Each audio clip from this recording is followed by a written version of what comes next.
राजस्थान में बदलते मौसम को देखते हुए किसान के पसीने छूटने लगे हैं। कुछ दिनों पहले हुई ओलावृष्टि और उसके बाद फरवरी माह के अंतिम दिनों में तेज धूप ने किसान की समस्या को दोगुना कर दिया है।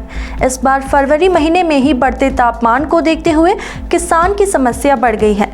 तापमान बढ़ने के बाद माना जा रहा है कि गेहूं, चना सहित इस मौसम में होने वाली सभी फसलों सहित सब्जियों की फसलों को भारी नुकसान हो सकता है। उदयपुर में बदलते मौसम के साथ पूरे जिले में होने वाली अलग अलग फसलों पर इस बार खतरा मंडरा रहा है। गेहूं सहित दलहन की फसलों पर असर देखा जा रहा है। जिन खेतों में गेहूं की बालियां नहीं आई है, उन खेतों में बड़ा असर दिख सकता है। गेहूं के फूल मुरझाने और दाने के सिकुड़ने से किसानों की चिंता सातवें आसमान पर है। इसके साथ ही बढ़ते तापमान से सरसों का माहू का असर बढ़ जाएगा। इसी तरह से दलहन की फसलें भी कमजोर हो जाएगी, जिससे उत्पादन घट जाएगा। इन सब के चलते किसानों की आय घटती नजर आ रही है। गेहूं की फसल खराब होने से इसका असर गेहूं की मात्रा पर पड़ेगा। गेहूं की कीमतों में भी बदलाव देखा जा सकता है। बदलाव होने से इसका भार आम जनता पर पड़ेगा। मौसम विभाग ने किसानों के लिए एक एडवाइजरी जारी की है। मौसम विभाग ने किसानों को सलाह दी है कि बढ़ते तापमान से फसल को बचाने के लिए हल्की सिंचाई करें। वहीं मिट्टी की नमी और तापमान को बनाए रखने के लिए क्यारियों के बीच में गीली घास जैसी चीजें डालने की सलाह दी गई है। कृषि विभाग की गीरवा की सहायक निदेशक डॉक्टर सीमा जगड़ावत ने बताया कि इन दिनों फरवरी में अचानक तापमान बढ़ने से किसानों को गेहूं, चना सहित सब्जियों की फसलों को भी नुकसान होगा। लेकिन जो सब्जियां कंट्रोल कंडीशन में जो सब्जियों का उत्पादन किया जाता है, जैसे खीरा, भिंडी, इन सब में किसी तरह का कोई नुकसान नहीं होगा। लेकिन जिन फसलों को नुकसान हुआ है, उनकी कीमतों में बदलाव देखने को मिल सकता है। हाँ, देखिए, चना और गेहूं, ये जो भी हमारी कृषि फसलें हैं, ये सब जैसे ओपन एनवायरनमेंट में होती है, तो इनमें टेम्परेचर का प्रभाव तो बड़ा है। एकदम से टेम्परेचर बढ़ जाने के कारण इनमें थोड़ा सा गेहूं में, और क्योंकि मेच्योरिटी स्टेज अर्ली हो गई है, तो वो नुकसान होने की संभावना हुई है। लेकिन सब्जियों की जहाँ तक हम बात करते हैं, तो सब्जियों में भी दो तरह की होती है। जैसे ओपन फील्ड में जो सब्जियां हो रही है, तो उनमें भी थोड़ा मौसम का प्रभाव पड़ा है। लेकिन कंट्रोल कंडीशन में जो सब्जियां होती है, जैसे कि हम पॉली हाउस के अंदर जो सब्जियां करते हैं, भिंडी, खीरा, ककड़ी, मिर्ची, टमाटर, इस तरह की, तो उनके ऊपर इतना तापमान का प्रभाव नहीं पड़ता है। लेकिन अधिकतर किसान भाइयों के पास हमारे ओपन फील्ड के अंदर सब्जियां करते हैं, तो इससे बाजार में कीमतों में जरूर इसमें बदलाव देखने को मिलेगा। कृषि अन्वेषक गंगाराम माली ने मौसम में होने वाले बदलाव से किसानों को नुकसान होने की बात कही है। लेकिन देखा जाए, जिन फसलों की बुआई हो चुकी है, जैसे सरसों की फसल, उसमें थोड़ा बहुत नुकसान हुआ है। इसका असर तेल की मात्रा पर पड़ेगा। 8 से 10% मात्रा में गिरावट आएगी। वहीं बात की जाए गेहूं और चना की, तो इसकी पैदावार में भी सबसे ज्यादा असर होगा।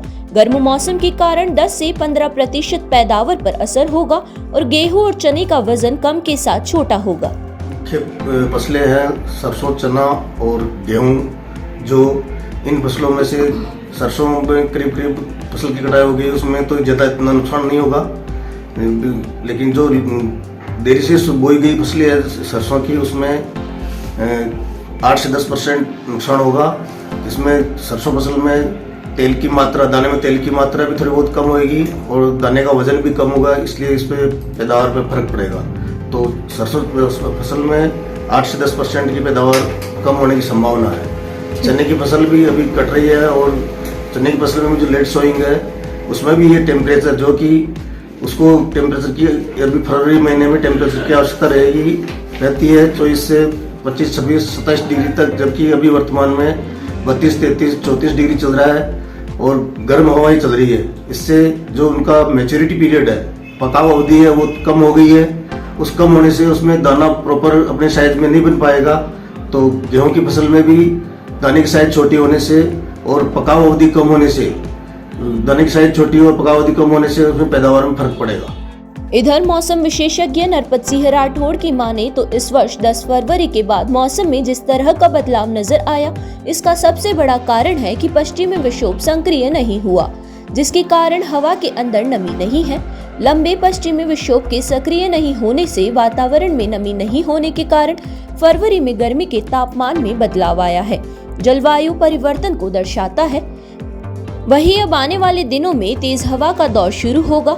उन्होंने बताया, गेहूं की अच्छी फसल लाने के लिए फरवरी में तापमान सामान्य होना जरूरी है।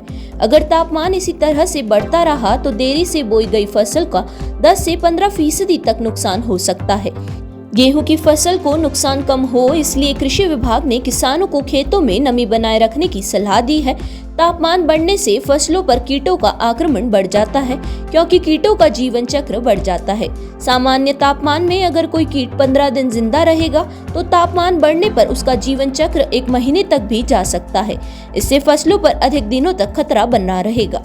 इस वर्ष विशेष रूप से लगभग 10 फरवरी के बाद में अचानक तापमान बढ़ेगा, जिसका सबसे बड़ा कारण है कि इस बार पश्चिमी विक्षोभ ज़्यादा सक्रिय नहीं हुआ है और जिसकी वजह से हवा के अंदर अत्यधिक कम नमी है और साथ के साथ लंबे समय तक पश्चिमी विक्षोभ सक्रिय नहीं होने से और ज़मीन के ऊपर मिट्टी में तथा वातावरण में नमी नहीं होने के कारण ये लगातार गर्मी बढ़ी है और फरवरी के अंदर जो मार्च का एहसास हो रहा है, जो जलवायु परिवर्तन की दशा को दर्शाता है। इसका कारण ये भी है कि क्योंकि उदयपुर के दक्षिण के अंदर कर्क रेखा गुजरती है, ऐसी स्थिति में कर्क रेखा की वजह से भी इसके आसपास के क्षेत्रों के अंदर प्रभाव पड़ता है और इस बार विशेष रूप से पश्चिमी राजस्थान और रण कच्छ है, उसमें लू की यद्यपि स्थिति नहीं बनी, लेकिन फिर भी गर्मी अन्य वर्षों की तुलना में ज़्यादा हुई है और इसी वजह से अपने यहाँ यद्यपि ये मौसमी बदलाव अस्थायी है,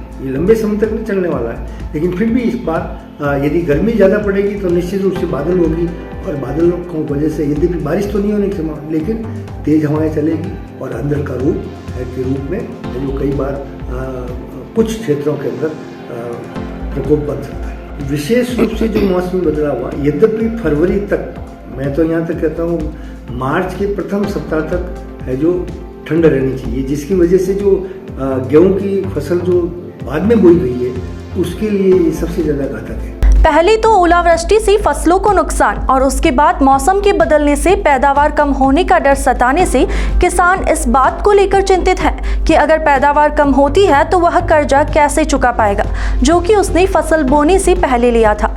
ऐसे में अब देखना यह होगा कि फसलों के कम उत्पादन के बाद कितनी महंगाई बढ़ती है, यह देखने वाली बात होगी। तो वहीं देखना यह भी होगा कि किसानों की भरपाई सरकार कैसे करती है।